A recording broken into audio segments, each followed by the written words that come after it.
Case పెట్టడంలో ఒక ఉదాహరణ ఏంటంటే జగిత్యాలకి ఒక కౌన్సిలర్ వాళ్ళ అబ్బాయి ఒక చిన్న కేసు చిన్న గొడవలో తీసుకొచ్చడం జరిగింది. ఆయన ఎమ్మెల్యే దగ్గరికి తీసుకెళ్ళడం జరిగింది.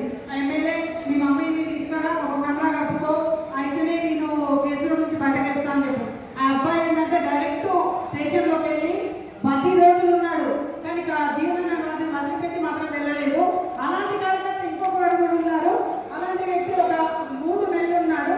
అయినా కానీ వాళ్ళకి అది సరిపోదన్నట్టు మళ్ళీ నెల రోజుల తర్వాత భార్య భర్త ఇద్దరిని కూడా నెల రోజులు వాళ్ళ చిన్న పిల్లలు ఉన్నారు. అయినా కానీ వదిలిపెట్టకుండా వాళ్ళిద్దరిని కూడా జైల్లో వేసి నెల రోజులు ఉంచారు.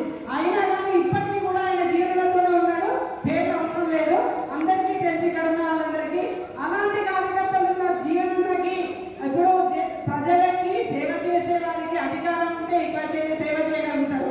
కానీ సొంత స్వలాభాల కోసం అధికారాన్ని యూజ్ చేసుకున్న వాళ్ళకి మాత్రం ఇస్తే పార్టీ నష్టపోతుంది, అదేవిధంగా ప్రజలకు నష్టం జరుగుతుంది. అదేవిధంగా ఇక్కడ ఉన్న మీరు ఒకటి చెప్పాలి,